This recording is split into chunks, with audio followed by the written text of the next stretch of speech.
Halo, selamat sore Headliners. Gimana kabarnya? Semoga semuanya dalam keadaan sehat-sehat aja ya. Kembali lagi bersama saya, Febri, di acara Satu Hati, Hatinya Kita. Nah, Headliners, sore ini kita bakalan berbicara rada sendu-sendu dikit nih. Walaupun bulan Desember, bulan yang katanya penuh hujan, sudah berlalu, tapi ternyata rasa sedih ini masih berjalan sampai sekarang. Ini ada pantun nih. Nanti boleh nih narsum kita bilangin ini ya, cakep gitu ya, biar biar ada yang nyautin nih, biar nggak sendirian gitu ya. Boleh ya, boleh ya. Narsum kita ada Kak Fahmi sama Kak Talisa. Ke pasar Minggu beli ikan. Cakep, Ikannya ada di dapur Mama. cakep. Awalnya merasa diperjuangkan, nyatanya tidak bersama. Nah, hal-hal Waduh, seperti ini sering terjadi ya, Headliners, dan sudah hadir bersama kita, narsum kita yang juga mewakili dari pihak pendukung kita. Yang pertama dari Aku Pintar, diwakili oleh Kak Fahmi. Halo Kak Fahmi Ridho. halo, selamat sore, hardliner semuanya. Selamat sore, Kak Febri. Selamat sore Kak Fahmi. Bagaimana Kak Fahmi, suasana hatinya masih mendung atau sudah kembali cerah? Aduh, Aduh, sepertinya gimana masih ya? belum banyak berubah sih, Kak Febri. Masih belum banyak berubah. Oke, berarti kita harus mencari pencerahan nih, Kak Iya, Fahmi, sore hari ini. sangat Dan, perlu nih. dan headliners, tenang aja, kita juga kehadiran dari Personal Growth, Counseling and People Development. Ada Kak Talisa Carmelia, MPSI Psikolog Klinis. Sore, Kak Talisa.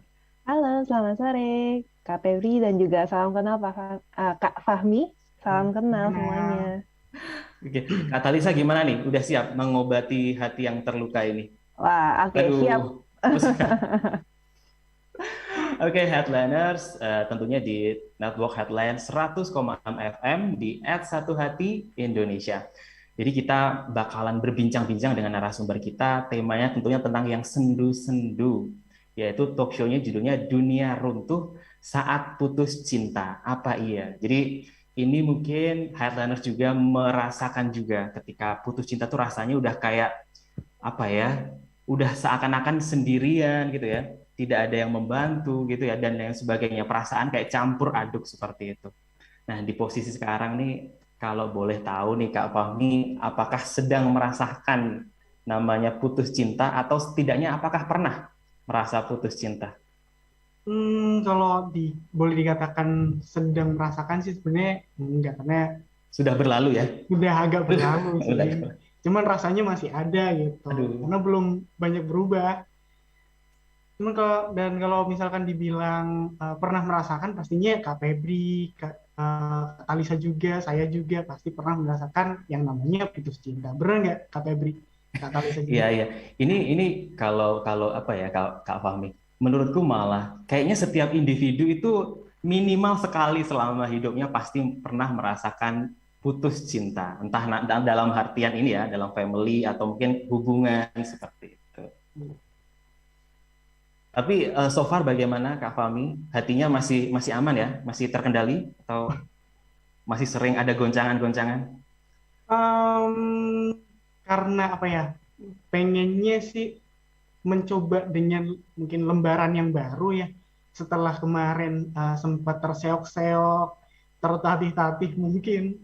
Jadi dalam kurun waktu yang sudah berlalu ini ya mencoba untuk uh, apa gimana berdamai dengan situasinya, terus apa yang perlu dilakuin, itu seperti itu sih Kak Febri untuk yang sekarang ini. Masa pemulihan ya berarti ya? Iya benar Kak Febri, Aduh, oke, oke. pemulihan, pengobatan diri lah. Pengobatan diri berarti kemarin sudah masuk UGD berarti ya. Sekarang sudah pemulihan. Sempet-sempet, tinggal bagaimana vitamin-vitaminnya yang perlu dikonsumsi lah, asupan Asik. vitaminnya. Oke, oke. Thank you Kak Fami. Jadi sini kita memang bisa melihat nih headliners bahwa sepertinya saya sendiri pun dan narasumber kita yang satunya ini pasti pernah mengalami namanya putus cinta. Apakah itu hal yang wajar ya Kak Talisa? Namanya putus cinta. Biasanya kita apa ya, 24/7 gitu ya. Saya tuh hampir setiap hari gitu, bahkan video call sampai ketiduran kayak gitu. Terus tiba-tiba nggak ada konteks sama sekali, bahkan kayak orang nggak kenal nih. Apakah itu biasa nih ketika hubungan berakhir, rasanya itu udah kayak runtuh aja nih dunia.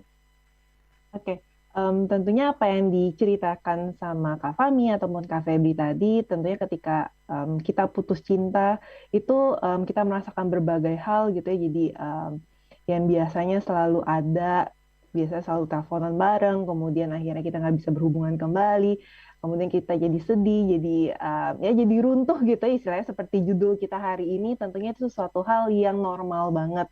Tapi mungkin satu hal yang perlu kita ingat bahwa setiap orang itu punya respon yang beda-beda.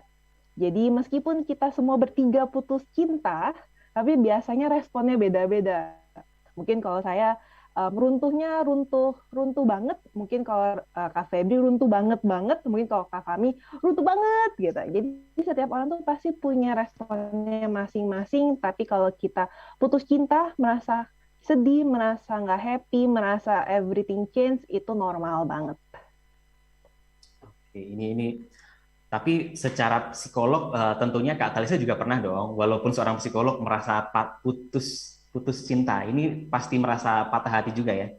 Pasti pernah. Kan selain kita jadi psikolog, kan kita juga manusia ya, kita juga berelasi dengan orang lain, sehingga siapapun, aku setuju banget sama Kak Febri tadi, pasti setidaknya setiap orang tuh sekali mengalami putus cinta, itu saya setuju. Karena pasti setiap orang pasti pernah merasakan putus cinta dengan dalam konteks apapun gitu, dalam keluarga ataupun relasi. Menarik nih, seorang psikolog pun juga pernah merasakan putus cinta, patah hati, karena sekali lagi psikolog juga manusia ya, Heartlanders. Nah, ini aku boleh tanya lebih dalam lagi nih dari Kak Talisa. Patah hati terbesar waktu di jenjang apa nih? Mungkin waktu kuliah, SMA mungkin, masa-masa apa nih yang paling indahnya? Yang akhirnya, aduh, kok berakhir sih gitu. Mungkin kalau waktu putus, terakhir mungkin yang cukup berkesan memang ketika SMA. Jadi memang kalau ketika itu putus karena memang kita sama-sama memilih untuk putus, ini bisa dibilang kita putusnya baik-baik, tapi tetap sedih, tetap nggak happy, itu pasti ada. Karena kembali lagi ketika kita berelasi kan kita memiliki seseorang yang selalu ada di dalam hidup kita gitu ya. Kemudian akhirnya kita putus, tidak bisa ketemu lagi, tidak bisa berelasi kembali. Itu kan tentunya sesuatu hal yang sangat mengubah hidup ya. Sehingga tentunya itu pasti sangat apa ya, memorable, sangat sangat sedih. Sehingga tentunya mungkin kalau menjawab pertanyaan Pak Kak Febri, tentunya sih ketika SMA ya, kalau misalnya dibilang, karena ketika SMA biasanya itu kan perjalanan awal ya untuk berelasi gitu ya, itu seperti itu. Sama juga sih Kak Talisa. Kayaknya masa-masa SMA itu memang masa-masa indah ya. Dalam artian kita menuju dewasa gitu, tapi kita juga masih ada masa fun-funnya gitu. Belum Betul. seberat waktu perkuliahan. Dan ketika ada percintaan di sana itu kayak indah banget begitu. Waktu itu tentunya sebelum jadi psikolog ya, Kak Betul, Talisa. betul. Masih anak SMA aja saya, Masih anak SMA biasa aja. gitu ya. Waktu itu gimana mengatasinya atau beradaptasinya ketika sudah tidak bersama dia yang kita sayang, asik? Oke, mungkin kalau waktu SMA, walaupun waktu SMA dan hingga sekarang pun sebenarnya kurang lebih hampir sama. Jadi memang tentu kita nggak bisa memaksakan ya. Jadi emosi yang kita rasakan ketika kita sedih, kita nggak bisa bilang bahwa aku nggak sedih. Itu sesuatu hal yang nggak bisa. Karena ketika kita sedih, ya kita sedih. Sehingga kita harus memahami bahwa it's okay untuk feel sad, untuk kita ngerasa sedih, ngerasa kecewa, dan untuk merasakan berbagai emosi itu boleh banget. Sehingga kita harus menyediakan waktu untuk diri kita sendiri untuk memproses emosi tersebut. Kemudian kita fokus untuk berkegiatan yang memang positif untuk diri kita. Jadi tentunya kalau kita merasa sedih kan kita nggak mungkin sedih terus ya. Seperti tadi bilang 24/7 gitu, masa kita sedih terus. Sehingga setelah kita memberikan waktu untuk kita bersedih, untuk kita memproses semua emosinya, itu adalah waktunya kita memberikan kesempatan untuk diri kita untuk kembali untuk fokus sama kegiatan kita. Walaupun masih sedih, tapi kita tetap mencoba sedikit demi sedikit untuk aktif mulai berelasi sama teman, mulai fokus sama kuliah atau mungkin sama kerja, mulai fokus sama hobi-hobinya. Jadi kita berusaha untuk sibuk dengan kegiatan-kegiatan yang positif. Jadi memori-memori ataupun hal-hal yang membuat kita ingat dengan si dia itu at least bisa agak kita minimalisir sehingga kita juga membantu proses penerimaan jadi lebih cepat. Dasarnya gitu. Karena kembali lagi kalau kita memaksa untuk move on, biasanya malah itu tuh teman-teman yang nggak move on.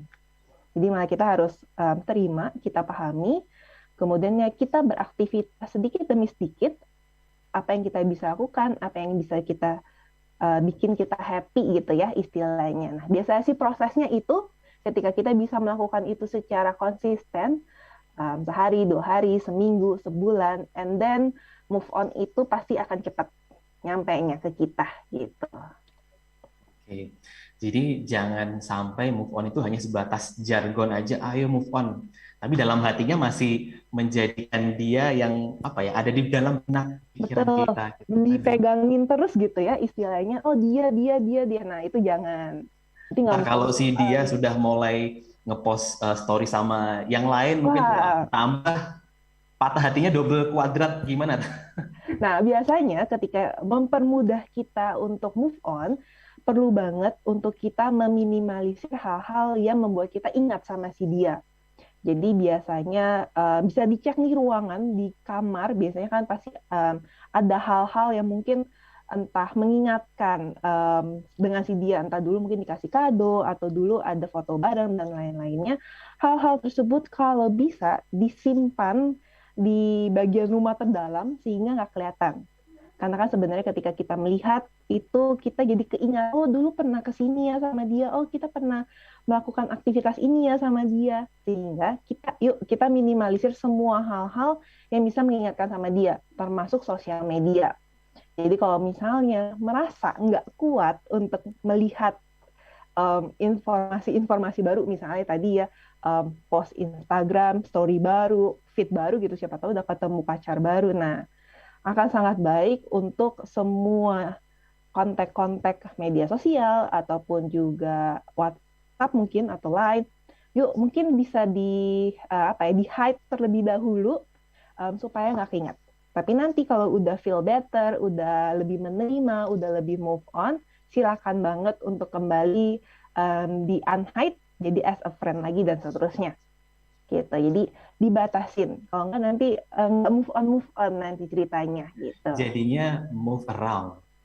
Ya, betul, move around. Jadi kita fokus sama yang lain, bukan sama si dia gitu.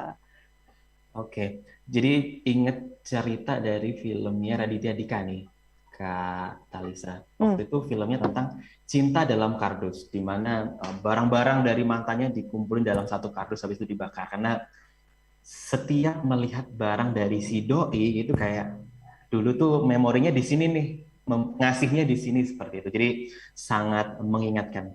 Nah kalau Kak Fahmi, nah kembali lagi ke masa-masa Kak Fahmi. Kalau Kak Fahmi sendiri masa patah hati paling besar itu kapan? Kalau Kak Talisa tadi kan SMA nih. Apa Kak Lasmi juga? Kak Fahmi juga di SMA juga? Kalau saya mungkin ini sih Kak Febri, karena rasanya mungkin masih ada dan masih fresh ya. Sampai Jadi sekarang masih ada. berasa gitu. Jadi menurut saya ya yang terberat sekarang ya ini yang sedang barusan terjadi mungkin ya. Oke, jadi buat headliners juga untuk Kak Fahmi sendiri di Aku Pintar ini sebagai tim tentornya, jadi pengajarnya nih. Jadi udah di usia, sudah lulus kuliah, jadi sudah proses bekerja. Jadi kalau tadi Lisa ceritanya waktu masih di SMA, itu kan kayak cerita-ceritanya Dilan ya, dan Mileanya, aduh terpisah waktu SMA. Dan kalau Kak Fahmi ini ceritanya ketika sudah bekerja. Apakah ini akhirnya ada mempengaruhi Kak Fahmi terkait mungkin kinerjanya atau tentang life sosialnya atau hal-hal lain? Mungkin di awal-awal setelah kejadian ya, mungkin Kak Febri. Setelah kejadian itu ya, kalau dibilang runtuh mungkin ya hampir hampir luntur lah. Pasti Kak Febri dan juga Kak Talisa bisa lah mungkin ngerasain bagaimana rasanya.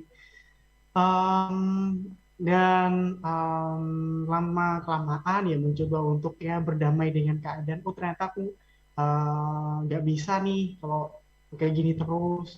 Ada yang perlu harus aku ubah. Aku harus seperti apa? Apa nih yang aku bisa jadiin fokus selain hal yang ya nggak seharusnya aku jadiin fokus. Jadi membuat diri ini bisa terhibur dengan mungkin oh aku masih masih punya temen nih, aku bisa hangout, aku masih bisa kontek-kontekan, aku masih bisa jadi diri aku sendiri yang mungkin sebelumnya aku nggak bisa jadi diri aku, ya sekarang jadi all out gitu. Kak Febri, Kak Talisa. Kayak gitu mungkin bener nggak sih Kak Talisa cara yang aku terapin gitu? Otodidak loh kayak ini Kak Talisa. Itu otodidak. Menurut aku yang dilakukan sama Kak Fami itu udah benar dalam arti ketika kita putus cinta itu sebenarnya kan di sisi baiknya juga kita bisa menemukan sesuatu hal baru di dalam diri kita. Entah kita menemukan sisi baru dalam diri kita ataupun kita menggali hal-hal yang lain gitu ya di sekitar kita. Sehingga apa yang sudah dilakukan oleh Kak Fami menurut aku sudah baik karena kembali lagi meskipun kita bertiga putus cinta, respon kita berbeda dan cara kita untuk move on itu berbeda. Sehingga apa yang dilakukan Kak Fami, sepertinya memang karena baru kan ya, karena baru sehingga ketika dicoba sedikit demi sedikit, berjalan seiringnya dengan waktu, semakin Kak Fami fokus dengan hal-hal yang baru di sekitar Kak Fami dan hal-hal yang baik, menurut aku proses move on-nya Kak Fami pasti bisa berjalan dengan baik. Sehingga yang penting konsisten dan tadi sempat sempat bilang juga bahwa ngobrol sama teman-teman, nah mungkin itu juga bisa dilakukan nih untuk semua orang yang lagi putus cinta. Jangan dipendam semua emosinya, rasa sedihnya, kecewaannya jangan dipendam. Jika ada teman dekat, ada keluarga dekat yang bisa dijadikan teman curhat, please dijadikan teman curhat gitu ya. Jangan dipendam sendiri, jangan dikungkung sendiri semua perasaannya, dikeluarkan aja karena itu membantu kita untuk lebih menerima dan lebih let go akhirnya gitu. Jadi Kak Fami udah oke, tinggal dilanjutkan aja, pasti endingnya akan baik nih. Kak Fahmi, let her go Kak Fahmi. Tapi waktu akhir-akhirnya nggak ada kata-kata it's my dream gitu ya. Oh. It's my dream. Oke. Tapi ini Kak Talisa, Kak Fahmi. Terkadang kita sebagai orang yang sedang patah hati ya, itu terkadang mendramatisir momennya gitu ya. Seketika patah hati mungkin sehari dua hari di mana masih keinget banget suaranya, masih inget tampangnya, masih inget aromanya, mungkin juga masih inget, itu malah kita dengerin lagu-lagu sedih, nonton juga film-film yang masih sedih-sedih seperti itu gitu. Nah kalau Kak Fahmi sendiri apakah juga melakukan hal yang sama nih? Jangan-jangan kita sama. Atau berbeda. Kalau sampai lagu-lagu sih sepertinya enggak. Saya pengennya menjauhkan dari hal-hal yang kayak gitu. Cuman kalau rasa-rasa yang rasa-rasa yang bikin apa ya? Yang bikin sakit atau masih keinget-inget itu ketika mungkin apa ya?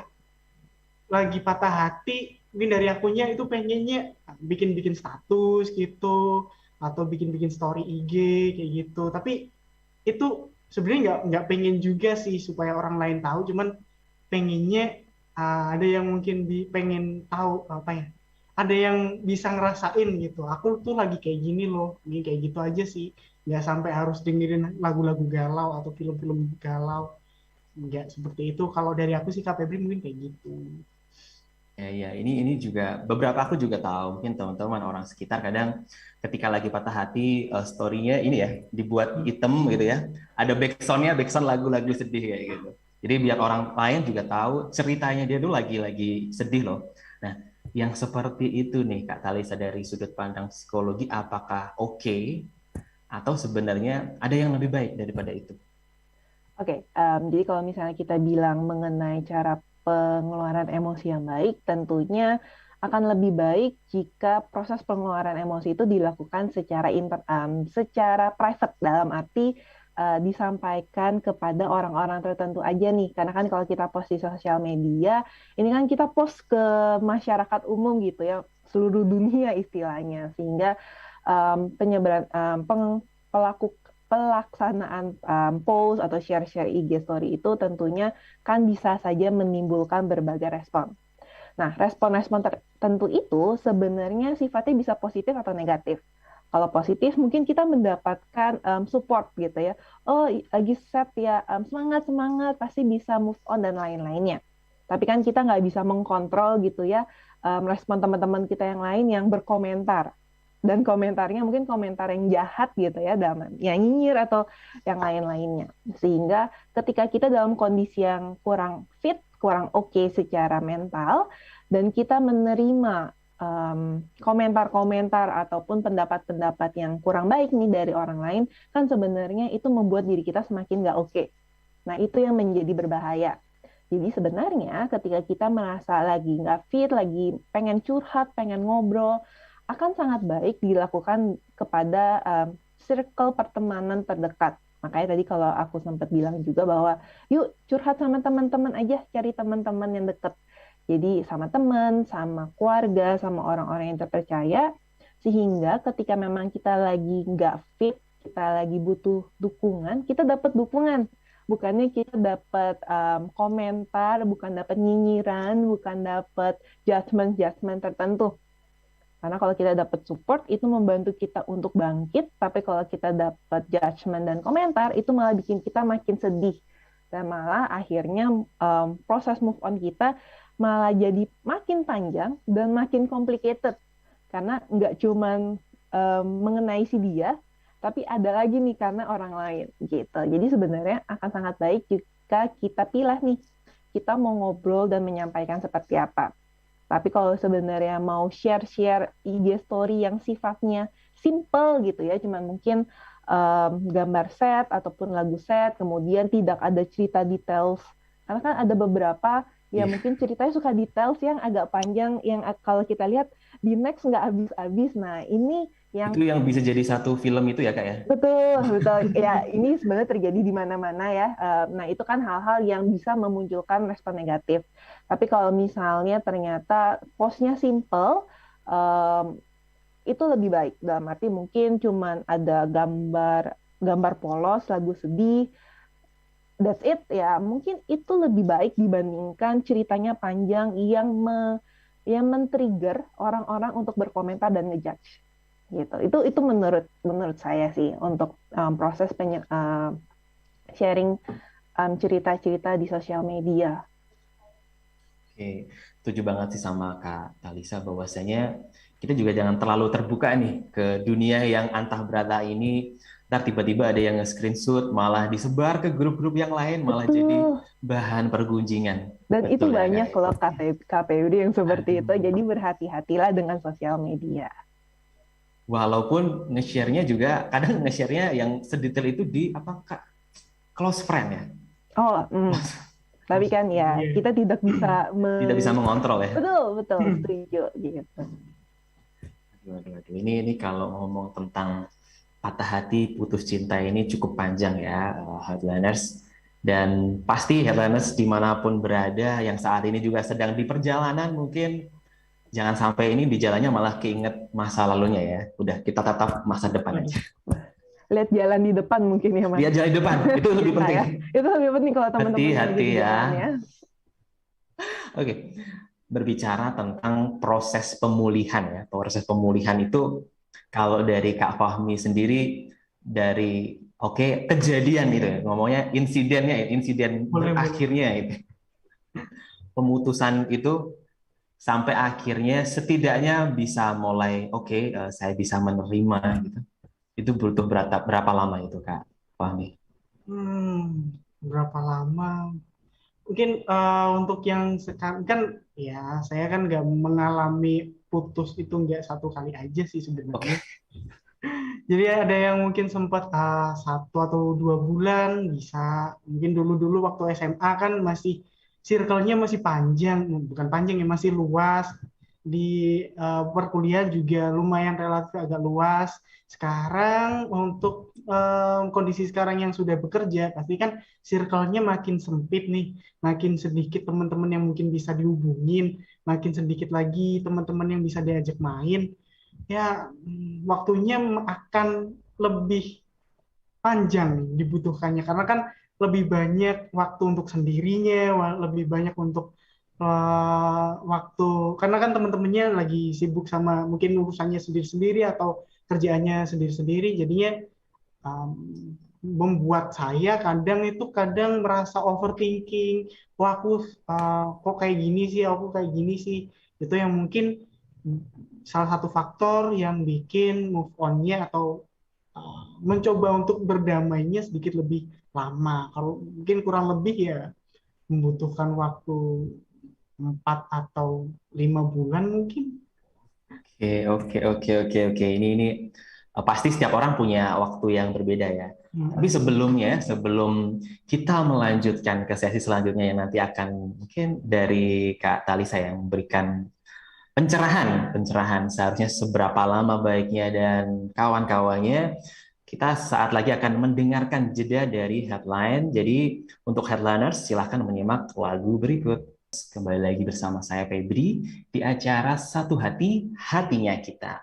Tentunya masih dengan tema yang sama yaitu talk show Dunia Runtuh Saat Putus Cinta. Apakah iya? Nah, sekali lagi buat headliners yang mungkin juga merasakan hal yang sama, mari kita dengarkan secara seksama nih curhatan dan juga mungkin petuah-petuah dari psikolog kita. Dan tentunya acara ini didukung oleh Aku Pintar yang diwakili oleh Kakak Muhammad Fahmi Ridho atau Kakak Fahmi, dan dari Personal Growth atau Counseling and People Development dari Kak Talisa Karmedia, MPSI Psikolog Klinis. Menanggapi dari curhatan terakhir dari Kak Fahmi bahwasanya dia butuh kurang lebih 4 sampai 5 bulan. Apakah waktu itu normal atau sebenarnya tidak ada template atau istilahnya ketentuan harusnya berapa lama gitu? Kalau dari Kak Talita gimana sih dalam kasus patah hati ini? Kalau kita berbicara dengan kasus patah hati, sebenarnya jawabannya yang kedua tadi Kak Febri. Jadi memang tidak ada template durasi berapa lama waktu yang baik untuk kita move on dari putus cinta. Karena setiap orang itu berbeda. Laki-laki dan perempuan punya caranya masing-masing dan durasinya masing-masing. Jadi mungkin banyak orang yang berbicara bahwa oh laki-laki pasti move on-nya lebih cepat. Oh, belum tentu. Belum tentu. Belum tentu. Banyak laki-laki yang juga move on-nya itu butuh waktu yang lama. Begitu juga dengan perempuan. Ada perempuan yang memang durasi move on-nya lama, tapi ada juga teman-teman kita yang ternyata move on-nya cepat. Jadi tidak ada waktu spesifik bahwa oh 5 bulan itu baik, 6 bulan itu baik, atau yang baik adalah 2 bulan, itu tidak ada. Yang penting adalah ketika kita proses move on adalah bagaimana hasilnya setelah kita move on, bukan durasinya. Tapi bagaimana prosesnya dan hasilnya setelah kita move on itu seperti apa. Durasi mau cepat atau lama, yang penting kita bisa accept dan menerima, itu poin yang menurut saya lebih penting ketika kita proses putus cinta. Oke. Jadi pada intinya ya semua sah-sah aja. Mungkin ada yang cukup butuh waktu sehari, seminggu, sebulan, ataupun setahun. Semuanya memang tergantung prosesnya masing-masing. Nah, Kak Talita, kadang kan kita sebagai orang yang sedang patah hati, ya mungkin oke lah, seminggu masih ada nangis-nangisnya sedikit ya. Sebulan, 2 bulan, sebenarnya sudah rada-rada lupa gitu ya. Tapi kadang ya, kadang tiba-tiba aja muncul di pikiran kita gitu. Terus habis itu stalking lagi, buka lagi chat-chatnya yang lama, buka lagi foto-fotonya yang lama kayak gitu. Eh, Gimana itu? Ya, kadang-kadang kita kan pengennya, aku juga nggak pengen mengingat-ingat lagi gitu kan. Tapi kok keinget gitu. Gimana gitu?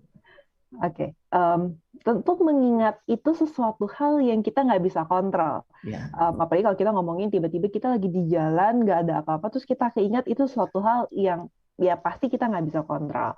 Oleh karena itu, seperti yang tadi saya sempat sampaikan di awal, gimana sih caranya supaya kita move on? Kita berusaha untuk mengantisipasi melalui hal-hal yang bisa kita kontrol.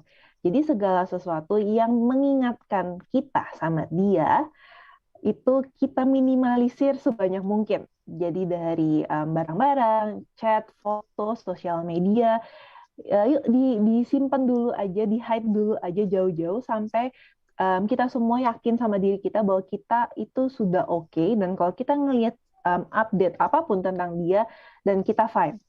Dan kalau ternyata kita merasa bahwa kayaknya masih nggak oke deh, kayaknya masih sad, masih sedih kalau ngeliat post dia yang baru ataupun ngerasa nggak oke, berarti balik lagi kita jangan memaksakan. Karena kalau kita masih mudah terpapar dengan semua informasi terkait dia ketika kondisi kita not okay, ini akan lebih mempermudah kita untuk mengingat segala sesuatu berhubungan dengan dia. Tapi ketika kita sudah melakukan semuanya, sudah istilahnya hide sosial media, foto-foto, chat-chat semua juga udah dihapus, istilahnya sudah bersih, tapi ternyata masih keinget gitu tiba-tiba di jalan, tiba-tiba keinget aja. Nah, hal yang perlu kita lakukan pertama kali adalah kita berbicara sama diri kita sendiri untuk kita udah nggak ada hubungan apa-apa. Istilah kita bicara sama diri kita sendiri bahwa hubungan kita udah done, udah nggak perlu diingat lagi. Yuk kita fokus sama yang ada di sekitar kita. Jadi misalnya kalau lagi jalan, yuk kita fokus aja deh, jalan macet ya, atau kita lagi makan. Kita lagi makan gado-gado ya, tuh bumbunya pedes banget. Jadi kita fokus dengan hal yang memang terjadi sama diri kita saat ini. Jadi tadi kalau Kak Febri juga kayaknya pernah cerita juga mengenai bagaimana prosesnya untuk menolak untuk ingat gitu ya.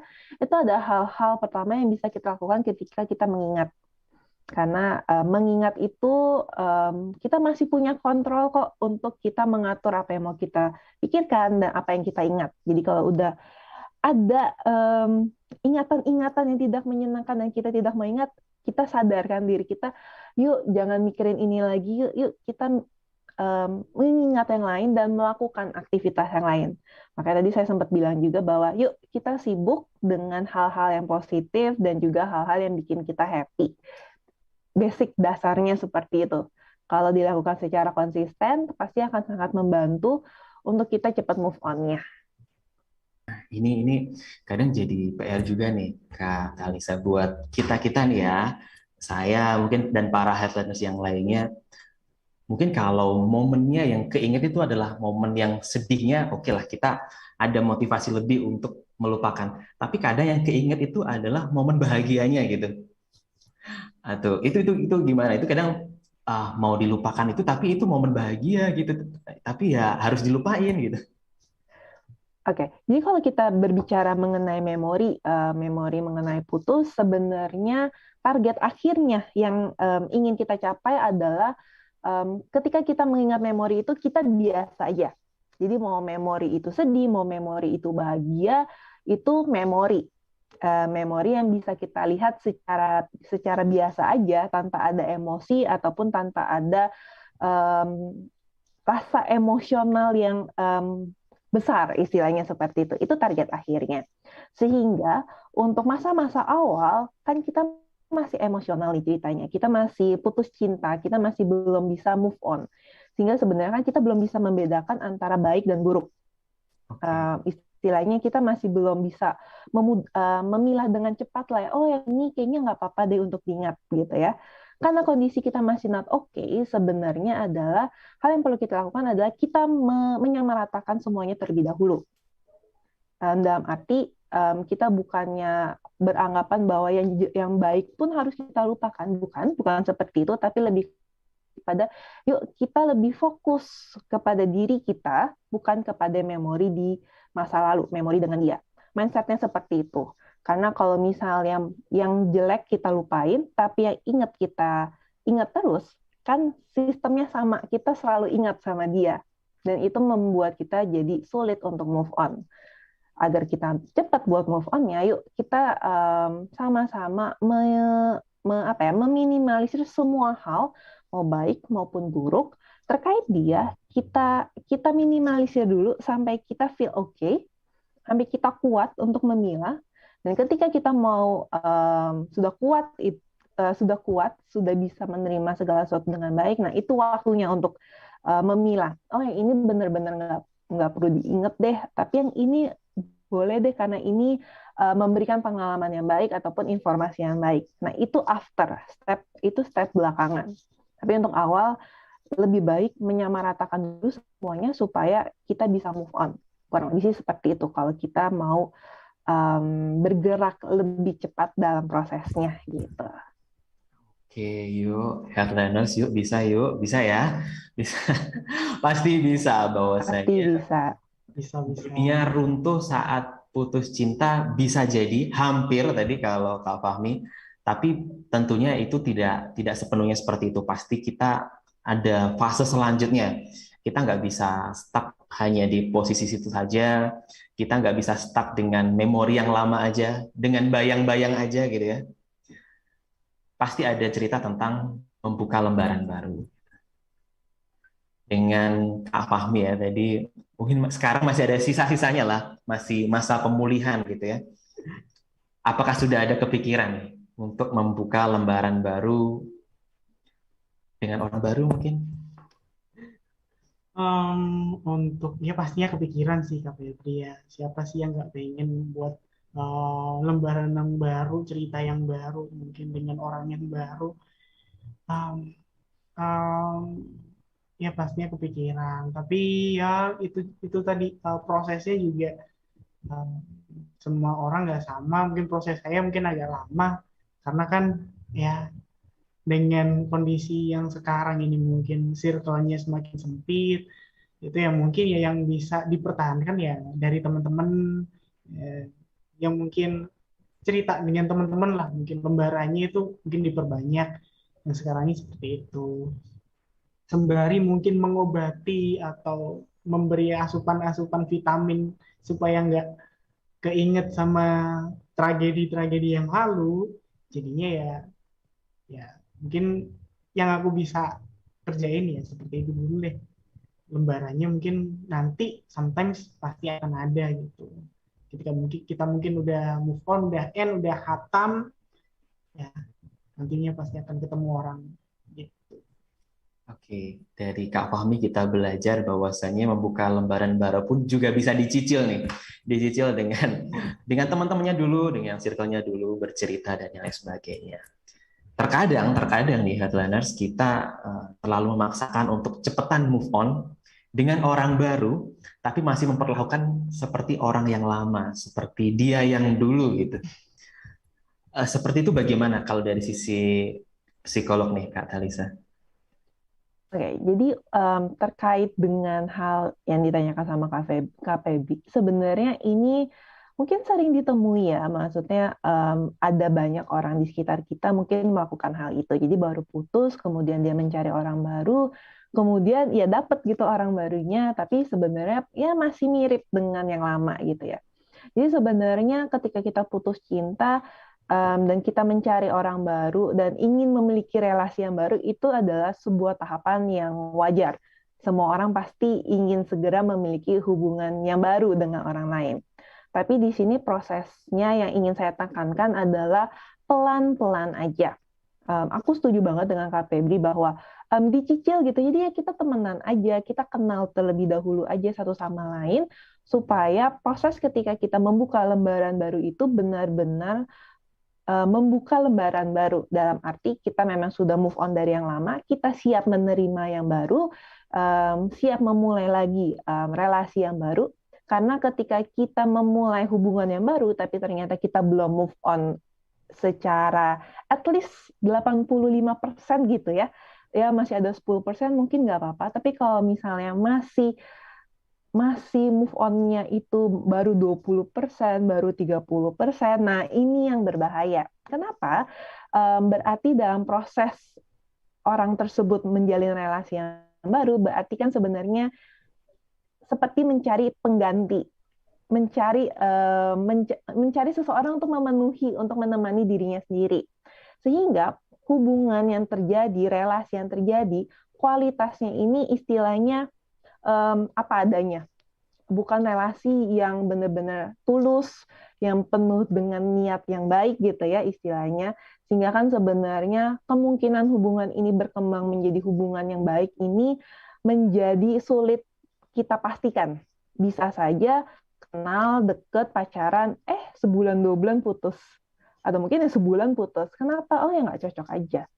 Bisa disebutkan mungkin karena memang pengalamannya lalunya belum move on, atau memang nggak cocok sama orangnya. Nah, sehingga mencari yang baru itu pelan-pelan aja. Kembali lagi pelan-pelan aja. Kayak lagu ya, Ketika kayak sudah ready. pelan-pelan. Betul. Jadi ketika sudah ready, yuk kita cari yang baru, kita jalin yang baru, dan itu akan membuat kita meningkatkan kualitas relasi yang akan terjadi di masa depan. Karena kan sebenarnya kualitas lebih pentingnya dibandingkan kuantitas, sehingga yuk kita kenal benar-benar pasangan yang kita dekati, supaya akhirnya lebih happy ending. Ya, kurang lebih sih seperti itu. Oke, ini petuah ya buat headliners sekalian bahwasanya it's okay, pelan-pelan, yang penting ada progresnya kayak gitu. Nah, ini terkadang bisa juga kitanya belum berniat membuka lembaran baru karena kita belum siap. Tadi dengan yang dijelaskan oleh Kak Talisa. Tapi tiba-tiba datang nih orang baru gitu ya, yang sebenarnya nggak kita harapkan, tapi kok nyaman gitu ya, kok cocok gitu. Kak Fahmi pernah ada di fase itu nggak?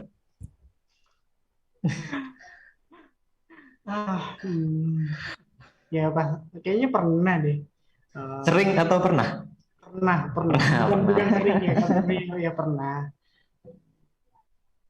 Kita mungkin sayangnya lagi kondisinya lagi nggak bagus dengan orang ya, atau masa lalu, terus kemudian tiba-tiba datang orang yang sebenarnya nggak kita harapkan dari awal, kok tiba-tiba kok kayak gini ya, kok aku jadi nyaman ya sama anak ini, kok aku jadinya uh, sering chatting ya, kok gini gitu, bahkan nggak sadar gitu kadang itu kayak gitu. Aku nggak tahu ini sebenarnya benar atau salah, tapi kok aku nyaman. Tapi ketika mau diakhirin, ini sebenarnya aku nggak sebenarnya dari awal nggak suka sama anak ini, tapi kok tiba-tiba kok suka sama anak ini ya?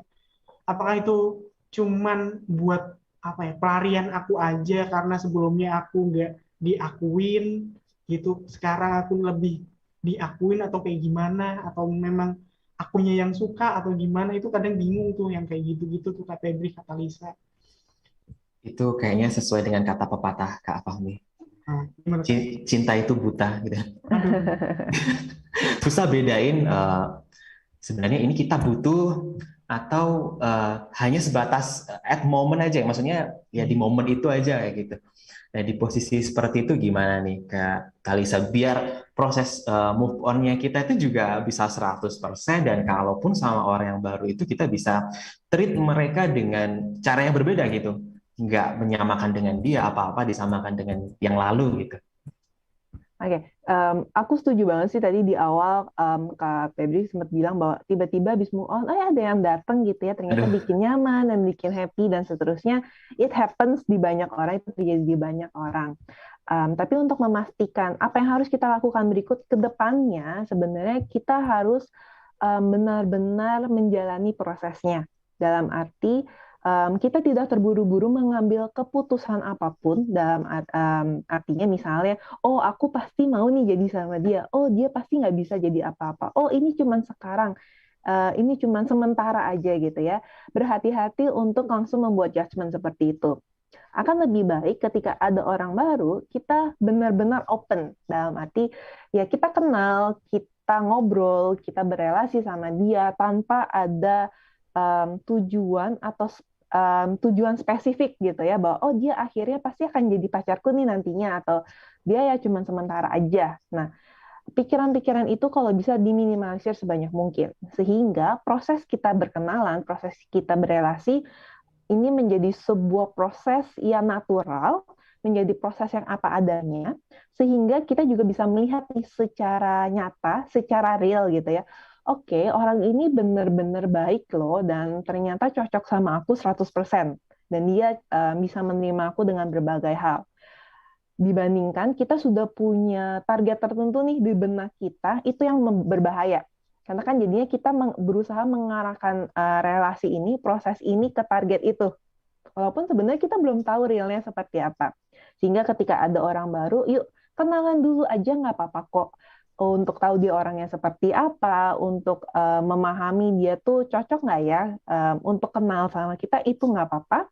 Tapi dalam prosesnya, ketika kan kita beranggapan, misalnya nanti dia nembak atau dia menyatakan, aku pengen serius sama kamu gitu ya. Nah, ini adalah waktunya untuk teman-teman berefleksi ke diri sendiri.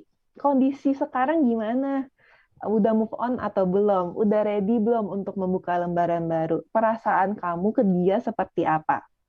Jadi ada tahapannya sebenarnya ketika kita mau berkenalan sama orang baru. Nggak semuanya langsung kita putuskan di depan. Jadi apapun yang terjadi misalnya selama 3 bulan ini, pokoknya ketika aku udah bilang aku mau jadian sama dia, akhirnya pasti aku jadian sama dia. Prosesnya nggak kayak gitu. Prosesnya adalah kita jalani dengan apa adanya, kemudian kita cek diri kita sendiri, cocok apa enggak, sudah sampai mana kondisinya, progress move on-nya, kemudian baru make decision. Kalau ternyata memutuskan susah, balik lagi, bisa ngajak curhat nih sama teman-teman yang memang dipercaya, yang bisa diandalkan nih, yang memang kalau diajak diskusi bisa memberikan insight-insight ataupun pemikiran-pemikiran yang baik buat kita. Nah, after that, itu barulah silakan mengambil keputusan. Jadi ada prosesnya. Kalau menurutku untuk kita membuka lembaran baru sama orang-orang di sekitar kita. Nah, kayak gitu sih, Kak Febri. Jadi pada intinya kita juga boleh open ya, kayak dalam artian ketika memang ada seseorang yang baru dan dia baik kok buat kita, dia juga respect sama kita, dia kasih attention ke kita gitu. Tapi pada intinya jangan buru-buru gitu ya. Betul, jangan buru-buru dan jangan lupa cek sama kondisi kita. Karena kan terkadang tadi Kak Febri juga sempat bilang bahwa pengen sih pasti kita habis putus punya pacar baru atau punya seseorang yang baru. Itu kan kadang membuat kita buta dengan kondisi kita sendiri. Oh, ternyata kita nggak ready loh, ternyata kita nggak siap untuk memiliki orang baru. Jadi jangan lupa untuk selalu cek kondisi kita, cek hati kita sebenarnya ready apa enggak sebelum mengambil keputusan apapun. Oke. Cukup dalam, Headliners, di mana memang sepertinya proses untuk memulihkan keadaan yang sedang tidak baik-baik saja ini pertama juga tidak mudah, dan dari membalikkan dari yang tidak baik-baik saja menjadi baik-baik, untuk akhirnya dari baik-baik menemukan yang baik untuk kita, itu juga pasti butuh waktu. Jadi ada baiknya kita selalu menyempatkan diri untuk mengevaluasi apakah ini yang memang kita cari gitu, atau hanya sebatas pelarian. Oke, dan saya rasa ini pasti Kak Fahmi sudah mulai terbayang-bayang ini. Oke, nextnya aku mau gimana? Kalau dari Kak Fahmi, nextnya apa nih yang mau dikerjakan untuk ya melepaskan dia dengan ikhlas tentunya dan bersiap menerima seseorang yang baru suatu saat nanti, entah minggu depan atau kapan, nggak tahu. Oke, mungkin dari tadi yang sudah dijelaskan sama Kak Kalisa tadi sih, mungkin sudah sedikit tercerahkan mungkin apa yang harus aku lakuin, apa yang harus saya lakuin. Mungkin langkah awal, ya ini sebenarnya simpel sih, cuman akunya atau sayanya tuh kadang nggak kuat untuk melakukan ini. Yang pertama yaitu stop kontak. Itu yang agak susah tuh. Kita kadang tuh penasaran kadang apa yang sedang dilakuin atau mungkin sekedar masih nyimpen-nyimpen kenangan-kenangannya, apa barang-barang apa yang mungkin masih ada yang sempat dikasih, terus kenangan-kenangannya itu yang mungkin harus disisihkan dulu, yang mungkin ya kata Lisa ya. Terus kemudian membuka pergaulan seluas-luasnya gitu sih. Karena ya dengan kondisi yang sekarang, circle-nya yang semakin sempit, ya, untuk pergaulannya mungkin harus dibuka seluas-luas mungkin. Siapa tahu dari pergaulan yang kita nggak expect sama sekali, ternyata kita nemuin nih, kok ini agak lucu ya gitu. Mungkin ya. Oke. Masuk akal. Masuk akal juga ya. Akal. Oke, jadi sepertinya Kak Fahmi sudah mulai ini ya, mencari-cari Tapi tentunya jangan buru-buru seperti tadi saran Iya, Kak iya, Talisa. iya. Oke, Oh, thank you Kak Fahmi. Dan mungkin dari Kak Talisa nih, buat para headliners yang saat ini sedang ada di posisi ini, yang mana pasti mungkin satu nasihat berguna untuk satu orang gitu ya. Tapi untuk orang lain mungkin bisa jadi kurang mempan seperti itu. Bisa untuk petuah-petuah mungkin para headliners yang saat ini sedang mendengarkan. Kalau kita berbicara mengenai putus cinta, seperti kata Pak Febri, nggak ada yang template ya, semua nggak ada yang standar gitu ya. Tapi umumnya kalau kita terkait dengan putus cinta, yang pertama pastinya merasa sedih, merasa marah, merasa kecewa, merasa berbagai emosi yang tidak menyenangkan setelah putus itu wajar. Jadi tidak perlu khawatir atau tidak perlu malu untuk mengakui bahwa aku sad, aku sedih, oh, aku marah terhadap apapun yang terjadi dari putus cinta. Itu apa ya, petua umum yang harus diingat sama semua orang. Karena saya sering menemukan bahwa ketika orang putus, banyak orang yang tidak mengakui bahwa dia itu sedih. Karena menurut saya dan berdasarkan ketemu dengan banyak orang, sesimpel apapun perpisahan, pasti ada rasa sedihnya. Jadi merasakan emosi itu sesuatu hal yang wajar. Ketika merasakan emosi itu akan sangat membantu untuk move on. Jadi please lebih merasakan, lebih aware emosinya, and then proses move on pasti akan jadi lebih mudah untuk ke depannya. Mungkin itu kalau dari saya terkait apa kata-kata terakhir mungkin ya, atau Sebenarnya masih ada dari yang Kak Talisa tadi sampaikan, jadi aku malah bertanya-tanya lagi nih. Kadang kita kalau ngomong, mungkin ceritanya Kak Fahmi gitu ya, memang ada suatu hubungan sebelumnya akhirnya berpisah. Jadi memang ada memori yang sering-sering muncul kayak gitu, karena memang ada ceritanya dan ada hubungannya gitu. Tapi kadang ada juga nih Kak Talisa, ketika kita sebenarnya nggak ada hubungan apa-apa sama seseorang gitu ya, hanya sebatas menaruh rasa gitu. Tapi suatu ketika dianya ternyata sudah sama yang lain gitu. Tapi kadang walaupun belum memiliki, itu juga pernah merasa kehilangan seperti itu. Jadi apa ya Kak Talisa? Kalau tadi Kak Fahmi memang pernah memiliki nih ceritanya, terus habis itu kehilangan. Kalau ini mungkin cerita para headliners atau siapapun di luar sana yang sedang mendengarkan, dia belum sempat memiliki sebenarnya, tapi dia merasa kehilangan. Apakah itu wajar atau seperti apa? Ini karena kasus yang berbeda ya, karena dia belum sempat memiliki tapi merasa kehilangan. Okay. Kasus yang tadi diceritain oleh Kak Febri itu sebenarnya terjadi di banyak orang. Karena kan tidak semua rasa itu bisa berhasil istilahnya sampai jadian gitu ya. Kita sering mendengar cerita, lagi suka sama ini, ngegebet yang ini dan lain-lain, tapi ternyata dia udah punya pacar dan seterusnya. Dan ketika kita memiliki rasa sedih, itu sesuatu hal yang sangat wajar. Karena kan berarti bahwa ada hal yang tidak bisa kita lakukan kembali. Ada hal yang berpisah, walaupun berpisahnya bukan secara relationship gitu ya, putus, tapi ini kan jadi sesuatu hal bahwa kita sudah tidak bisa menaruh rasa lagi ke dia. Jadi kan sebenarnya istilahnya kita dilarang, kita nggak bisa, kita nggak boleh, dan itu sangat nggak apa-apa dan sangat wajar banget untuk merasakan emosi-emosi sedih, merasa kecewa dan seterusnya. Dan untuk menindaklanjutinya sebenarnya hampir sama ketika proses move on.